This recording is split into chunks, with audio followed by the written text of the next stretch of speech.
اعوذ باللہ من الشیطان الرجیم بسم اللہ الرحمن الرحیم. السلام علیکم. Welcome to all my students for online classes of Almunir high school e learning system. Now we read our Urdu subject. Class 10 آج ہے آپ لوگوں کا یونٹ نمبر 5 جس کا نام ہے پرستان کی شہزادی. ٹھیک ہے, بڑا انٹرسٹنگ چیپٹر ہے یہ آپ کا. سب سے پہلے اس کے رائٹر کا نام دیکھ لیتے ہیں, اشرف صبوحی. اور ہم سب سے پہلے جو کریں گے اس کا وہ ہے خلاصہ پہلے کروا کے آپ کو, پھر اس کے بعد میں پورا چیپٹر آپ کو کمپلیٹ کروا دوں گی. ٹھیک ہے, اچھا جی, اس کا خلاصہ کرتے ہیں.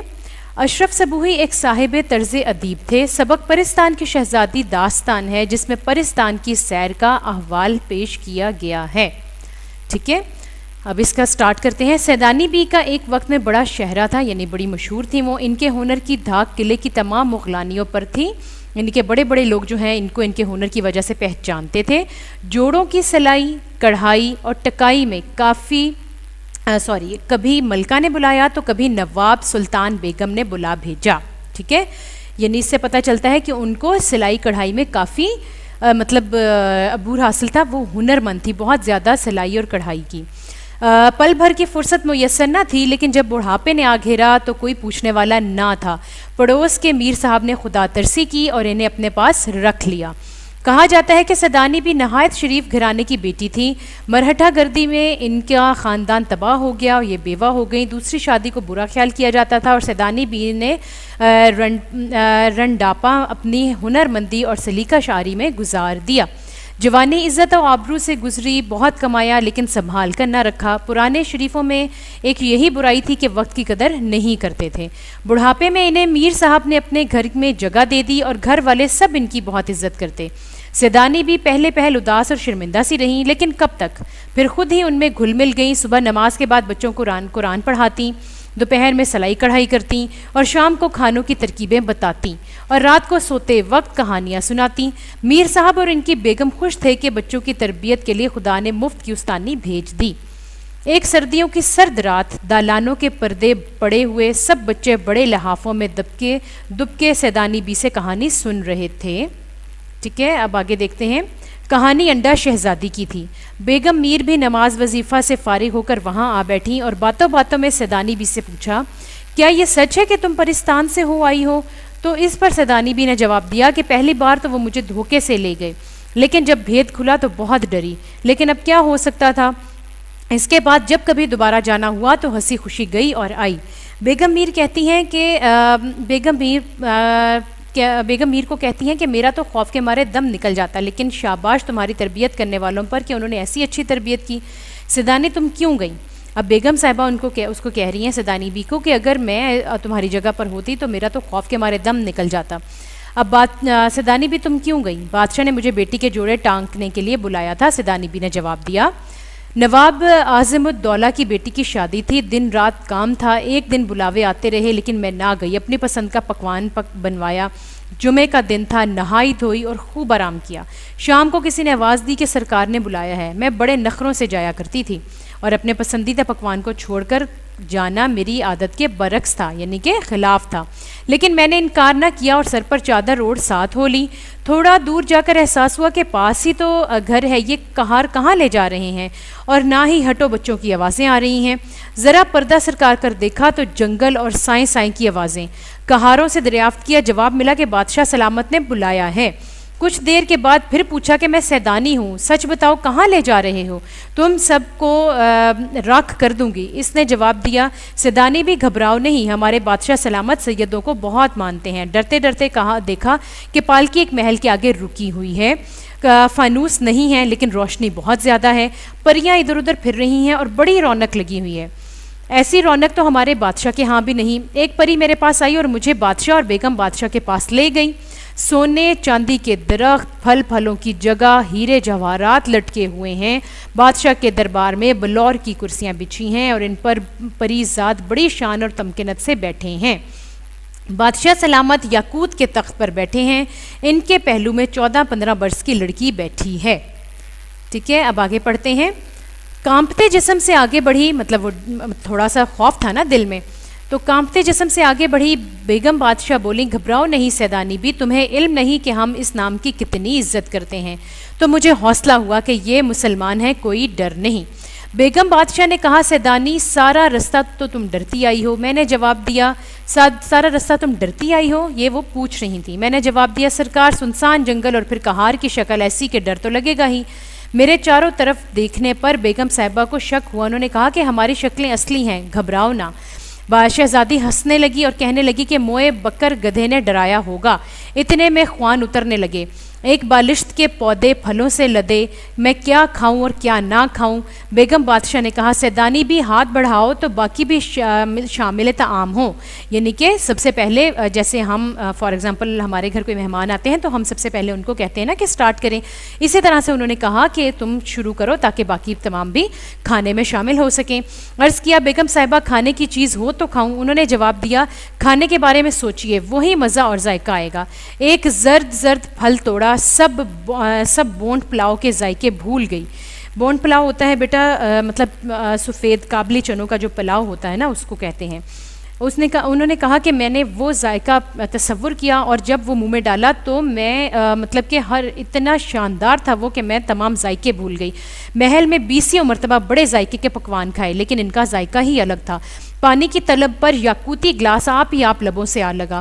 کھانے کے بعد پان کھایا اور ایسا ذائقہ کہ محمد شاہ رنگیلا کی کوکلا بائی کے پان کو بھی مات دے۔ کھانے سے فارغ ہو کر بیگم بادشاہ نے توشہ خانے والیوں کو حکم دیا کہ شہزادی کے کپڑے لاؤ۔ بڑے بڑوں کے کپڑے دیکھے ٹانکے، لیکن کجا دنیا کے کپڑے کجا پرستان کے۔ بیگم بادشاہ نے کہا لو سیدانی بھی اپنی ہنر مندی کا مظاہرہ کرو۔ سوچ میں پڑ گئی کہ کون سی وجہ ٹانکوں۔ بیگم بادشاہ سے کہا کہ صبح ہونے دیں، تو بادشاہ بیگم ہنس پڑی کہ یہاں صبح شام کا تصور نہیں، بسم اللہ کریں۔ سوچا دیر کیوں کریں، سامانے کتر بیون موجود ہے، یعنی کہ تمام قسم کا جو سامان ہے سلائی کڑھائی کا اور کپڑے کاٹنے کا، سینے کا، وہ تمام سامان موجود ہے، تو کام شروع کیا جائے۔ پہلے ہی سوٹ میں واہ واہ ہو گئی، پھر تو جیسے مجھے پر لگ گئے۔ ناچ گانا شروع ہوا لیکن میں اپنے کام میں مگن رہی کہ جلدی جلدی کام نپٹاؤں اور گھر جاؤں۔ شہزادی کہتی رہی سیدانی خالہ یہیں رہ جاؤ، کیوں جاتی ہو، لیکن میں نہ مانی۔ جہیز ٹانکنے سے فراغت کے بعد یعنی جب فرصت ہوئی اس کے بعد بیگم بادشاہ سے کہا کہ مجھے بھجوا دیجئے۔ انہوں نے شادی تک رکنے کا کہا لیکن میں نہ مانی اور واپس آنے لگی تو بادشاہ نے مجھے انعام و اکرام سے نوازا اور پالکی میں سوار ہوئی۔ بادشاہ کے دیے ہوئے انعام کو پتھر جان کر سارے رستے پردے کی چھری سے باہر پھینکتی آئی۔ گھر پہنچ کر چراغ کی لو میں دیکھا تو جواہرات، سر پکڑ لیا کہ اتنی دولت یوں ہی لٹا دی، لیکن کیا کر سکتی تھی۔ بوا نماز سے فارغ ہو کر دعا مانگ رہی تھیں، بونڈ پلاؤ ویسے ہی دم پر لگا تھا۔ بوا کہنے لگیں گئی نہیں ہو؟ جواب دیا راستے میں ہی لوٹ آئی ہوں۔ مطلب کہ وہ وہاں پہ جتنے دن رہیں اتنا کام کیا، سارا کچھ کیا، لیکن جب وہ واپس آئیں تو وہی والا ٹائم تھا، وہی انہوں نے اپنا مطلب کہ نم پہ رکھا ہوا تھا پلاؤ اور وہی سارا مطلب وہی والا ٹائم تھا۔ تو اس کا مطلب کہ ٹائم گزرا ہی نہیں، جتنا ٹائم وہ ادھر رہیں وہ بیچ میں سے ایک طرح سے مطلب سکپ بھی ہو گیا۔ اچھا بیٹا اب ہے ہمارے نثر پاروں کی تشریح۔ اس میں دیکھیے یہ سیدانی وہ قصہ یاد آتا ہے تو کلیجے پر سانپ لوٹنے لگتا ہے۔ پرستان کی شہزادی جس کے جوڑے ٹانکنے گئی تھی بہت سر ہوئی۔ دوسری پریوں نے بھی منتیں کہیں کہ سیدانی اماں یہیں رک جاؤ، دنیا میں اب تمہارا کون ہے، مگر میں نے ایک نہ مانی۔ مجھ بد نصیب کو تو جیسے اپنے جیسے انسانوں کی بے مروتیاں دیکھنی تھی، پرستان میں کیوں بستی، وہ تو اللہ نے تمہارے دل میں رحم ڈال دیا جو گور گڑھے کا ٹھکانہ ہو گیا۔ اب اس میں بیٹا سب سے پہلے آپ لوگ تحریر کریں گے سبق کا عنوان، اس میں لکھیں گے پرستان کی شہزادی اور اس کے بعد آئے گا مصنف کا نام اشرف صبوحی، ٹھیک ہے۔ اب ہمارے پاس آ جائیں گے خط کشیدہ الفاظ کے معنی۔ اس میں سب سے پہلے ہم لکھیں گے ٹانکنے، اس کا مطلب ہوتا ہے سلائی کرنا یا کشیدہ کاری کرنا۔ سیکنڈ ہے بے مروتیاں، اس میں آئے گا بے اعتنائی یا اچھا برتاؤ نہ کرنا، مطلب برا برتاؤ کرنا کسی سے، ٹھیک ہے۔ پھر ہے بد نصیب یعنی بد قسمت یا بری قسمت والا۔ پھر ہے گور کہتے ہیں قبر کو۔ اب اس میں دیکھیں سب سے پہلے سیاق و سباق، اور کلاس 10 آپ لوگوں کو میں نے پہلے بھی بتایا ہوا ہے کہ سیاق و سباق اگر آپ لوگوں سے پیپر میں پوچھا جائے تب آپ نے رائٹ کرنا ہے، ادروائز نہیں رائٹ کرنا۔ سیاق و سباق میں آپ لوگوں نے 2-3 لائنز چیپٹر کے سٹارٹ کی اور 2-3 لائنز اینڈ کی، مطلب جو بیچ میں امپورٹنٹ لائنز ہیں وہی رائٹ کرنی ہے تاکہ پیپر چیکنگ کرنے والے کو پتہ چل جائے کہ آپ نے بک کو مطلب اچھی طرح سے پڑھا ہے چیپٹر کو. سیاق و سباق ہے سیدانی بی جو مرہٹہ گردی میں بیوہ ہوئی تھیں ایک شریف گھرانے کی بیٹی تھی. دوسری شادی کو برائی خیال کرتے ہوئے انہوں نے مغلانی کا پیشہ اختیار کیا یعنی کہ یہ درزن کا, اور اپنی بیوگی کا زمانہ اپنی ہنرمندی اور سلیقہ شاعری کے بنا پر گزار دیا. قلعے میں اور دوسرے نوابوں اور عمرا کے ہاں ان کی سلیقہ مندی کی بڑی شہرت تھی. عمرا اور عمائدین اپنی بیٹیوں کے جہیز ٹانکنے کے لیے انہیں بلاتے تھے. جوانی کے زمانے میں بہت کمایا لیکن محنت سے کمایا ہوا روپیہ سنبھال نہ سکیں. بڑھاپوں میں دوسروں کے دروں کی ٹھوکریں کھانا پڑیں, لیکن میر صاحب اور ان کی بیگم نے انہیں اپنے گھر میں پناہ دی اور وہ بھی ان کے بچوں کی تربیت کرنے میں لگ گئیں.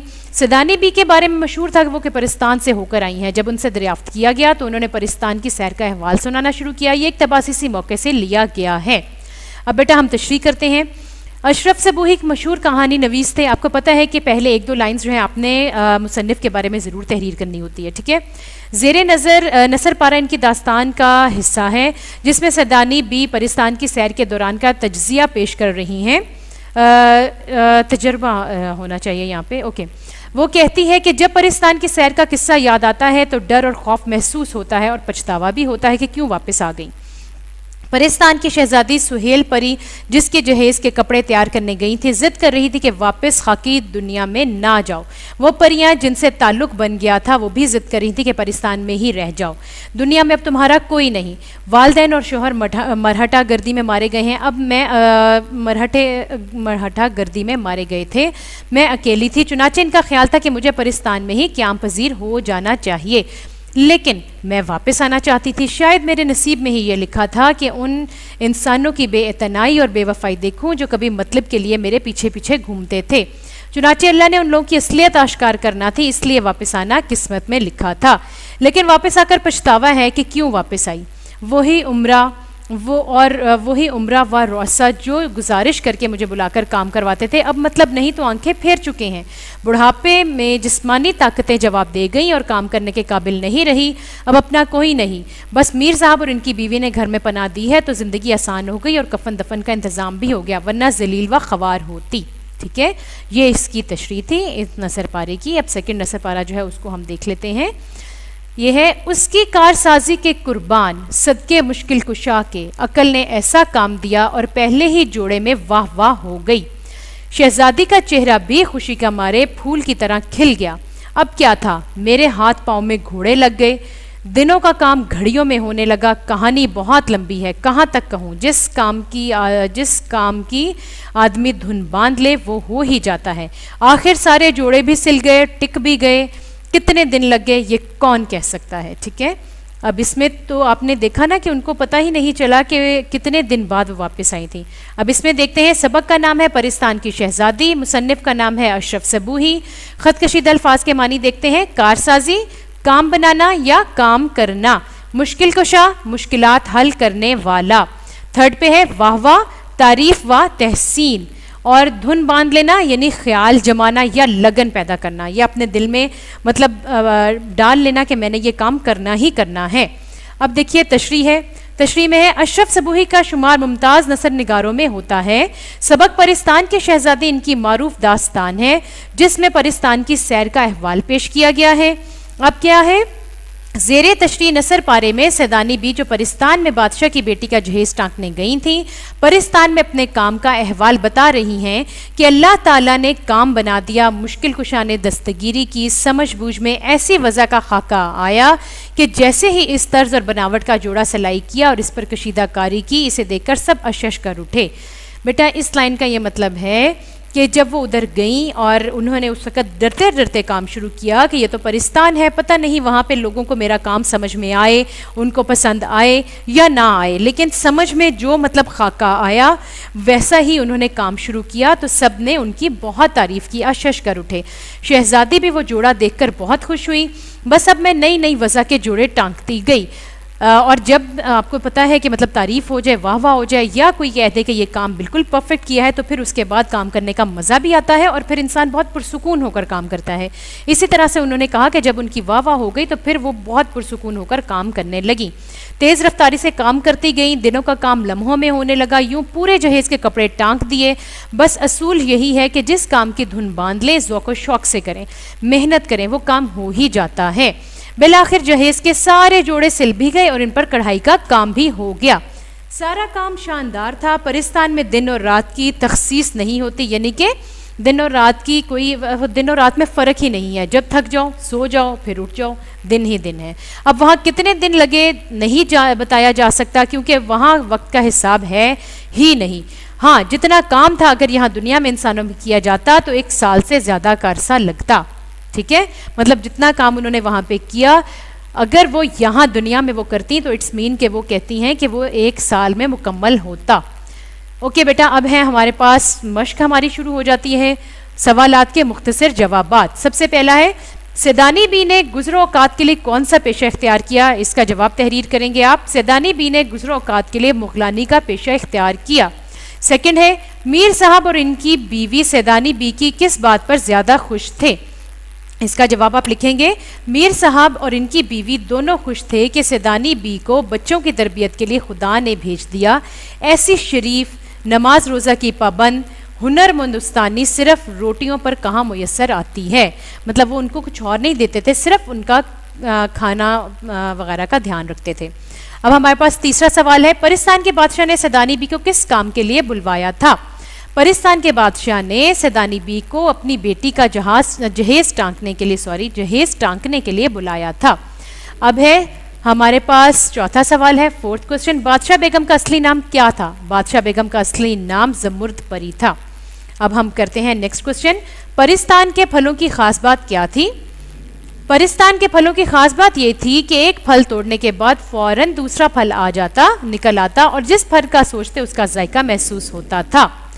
اب ہے کہ پرستان کا تذکرہ. بیٹا یہ آپ خلاصے میں دیکھیے، یہ خلاصے اس کا مطلب ہے کہ اس میں خلاصہ تحریر کر دیجئے. اب ہے سوال نمبر 3، سبق کے متن کو مد نظر رکھ کر درست جواب پر ٹک کا نشان لگائیں. سب سے پہلا ہے، سبق پرستان کی شہزادی کس مصنف کے تحریر ہے؟ یہ 3rd پہ لکھا ہوا ہے اشرف سبوئی، اس کو آپ ٹک کر دیں گے. پھر ہمارے پاس سیکنڈ ہے، قلعے کی بڑی بڑی مغلانیاں سیدانی بی کے سامنے، اس کو 4th آپشن کو ٹک کریں گے کہ کان پکڑتی تھیں. ٹھیک ہے. 3rd ہے، پرستان کے بادشاہ نے سیدانی بی کو بلایا تھا، اس کا 1st آپشن ہے بیٹی کا جہیز ٹانکنے کو.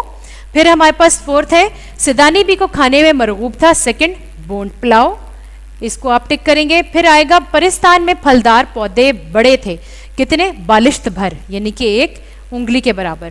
پھر ہے، پرستان سے سیدانی بی کو انعام میں کیا ملا؟ اس کا لاسٹ آ جائے گا جواہرات. بالشت بھر میں بیٹا آپ یہ ایک مطلب کہ بالکل ہاتھ سے بھی ہاف میں مٹھی برابر یا انگلی برابر جو ہے اس کو رائٹ کر سکتے ہیں. اچھا، آگے ہے ہمارے پاس محاورات. سب سے پہلا ہے آسان خطا ہونا، اس میں ہے ڈر جانا، سانپ کو دیکھ کر علی کے آسان خطا ہو گئے. سیکنڈ ہے آنکھیں کھلنا، آنکھیں کھلنا کا میننگ ہے ہوش میں آنا یا عقل آنا. جلد ہی عمر دراز کی آنکھیں کھل گئی ورنہ اکبر کی دوستی سے لے ڈوبتی. 3rd ہے کلیجے پر سانپ لوٹنا، رشک کرنا یا حسد کرنا، اس کا میننگ ہوتا ہے. اب اس کا جملہ بناتے ہیں، علی کی ترقی سے اسلم کے کلیجے پر سانپ لوٹ رہے تھے. 4th ہے بال بیکا ہونا، اس کا میننگ ہے نقصان ہونا. اللہ کی رحمت شامل حال ہو تو کسی کا بال بیکا نہیں ہو سکتا. اب 5th کیا ہے؟ عقل جاتی رہنا، اس کا میننگ دیکھتے ہیں ہم، ہوش جاتے رہنا. اس کو دیکھیں، گھر کے آئے دن کے لڑائی جھگڑے سے دانش کی عقل جاتی رہی. ٹھیک ہے. اب ہمارے پاس ہے بیٹا نیکسٹ کوسچن محاورات، کالم کا. کالم الف کو کالم بے سے ملانا ہے. سب سے پہلا ہے مرہٹا گردی، اس کو آپ ملا دیں گے تباہی. پھر میر صاحب، خوش مزاج. انڈا شہزادی، کانٹرا دیو. پھر ہے بکر گدھا، یہ تھا جن. اور ہنر کو ملا دیں گے دھاک سے. ٹھیک ہے. اب ہمارے پاس سوال نمبر 6 ہے، سبق کے مطابق درست لفظ کے ذریعے خالی جگہ پر کیجئے. سب سے پہلا ہے، ایک وقت تھا کہ ڈیش میں سیدانی بی کا بڑا مقام تھا، اس میں آپ لکھیں گے قلعہ. قلعہ میں. ٹھیک ہے. سیکنڈ ہے سیدانی بی کو مغلانی کا پیشہ اختیار کرنا پڑا کیونکہ ڈیش کیونکہ وہ بیوہ ہو گئیں. تھرڈ ہے اس نے کہاروں سے کہا کم بختوں منہ سے کچھ تو ڈیش مطلب پھوٹو. فورتھ ہے پرستان میں اسے ڈیش لے گیا جن. پھر ففتھ میں ہے بادشاہ نے اسے ڈیش انعام میں دیے جواہرات. ٹھیک ہے. اب آگے ہے زو معنی الفاظ. ایسے الفاظ کا املا تو ایک ہی ہوتا ہے لیکن ان کے دو معنی ہوتے ہیں, مطلب کہ لکھی ایک ہی طرح سے جاتی ہے لیکن اس کے میننگ دو ہوتے ہیں, اور ان میں سے بعض اوقات ایک معنی میں مذکر جبکہ دوسرے معنوں میں مونس ہوتا ہے. ٹھیک ہے. درج اب انہوں نے کیا ہم سے سوال کیا ہے کہ ذیل کے جملوں میں سے زو معنی الفاظ الگ کر کے ان کے معنی لکھیے. فرسٹ ہے بارشوں کے آئینے کی آب جاتی رہی. اب یہ جو آب ہے نا اس کے دو میننگ بنتے ہیں, آگے آپ کو اسکرین پہ نظر آ رہا ہوگا. ایک آپ کو کہتے ہیں پانی اور سیکنڈ آپ کا میننگ ہوتا ہے صفائی یعنی کہ آئینے کی چمک. اب سیکنڈ ہے سوات میں کون سی کان ہے. ایک کان ہے بیٹا سننے کا ایک عضو اور دوسرا ہے کان یعنی کہ معدن یا منبع چشمہ. کان جو جس طرح نمک کی کان ہے سونے کی کان ہے اس طرح سے. تھرڈ ہے بادشاہ بیگم کے حکم پر شہزادی کے کپڑوں کے لیے تھان پہ تھان آنے لگے. تھان کا ایک میننگ ہوتا ہے مقام یا جگہ اور سیکنڈ تھان ہوتا ہے ٹکڑا مطلب کپڑے کی مقرر مقدار جو کارخانے سے طے ہو کر بکنے کے لیے آئے. ٹھیک ہے. اب فورتھ ہے حق بات کہنے کی پاداش میں وہ دار پر جھول گیا. دار بیٹا دار ایک تو کہتے ہیں گھر یا مکان کو اور سیکنڈ دار کہتے ہیں پھانسی کی لکڑی یعنی سولی پھانسی جو ہوتی ہے وہ. ففتھ ہے جہاں چاہ وہاں راہ. اب چاہ جو ہے اس میں ایک ہے چاہ محبت اور دوسرے چاہ جو ہے اس کو کنواں کہا جاتا ہے. اب دیکھیے الفاظ کے متضاد تحریر کیجئے. سب سے پہلا لفظ ہے لطیف. لطیف کا متضاد ہوگا کثیف. سیکنڈ ہے شب کا متضاد ہوگا روز. تیسرا لفظ ہمارے پاس ہے خشک, اس کا متضاد ہوگا تر. فورتھ پہ ہمارے پاس لفظ ہے طاق, اس کا متضاد ہوگا جفت. ففتھ پہ ہمارے پاس ہے شیریں, اس کا متضاد ہوگا کڑوا. سکس پہ ہمارے پاس ہے نشیب, اس کا ہوگا فراز. پھر لاسٹ پہ ہمارے پاس ہے تریاک. تریاک کو کہیں گے زہر. ٹھیک ہے. تریاک ہوگا زہر. Okay class 10th. اب آپ لوگوں نے بیٹا میں نے آپ لوگوں کو یونٹ نمبر 5 جو ہے پرستان کی شہزادی وہ ہم نے کمپلیٹ کر لیا ہے. اقتباس خلاصہ اور ایکسرسائز اس کو اپنی کاپیز پہ آپ نے بہت نیٹ اینڈ کلین رائٹ کرنا ہے. اوکے بیٹا اپنا بہت خیال رکھیے گا. Take care. اللہ حافظ.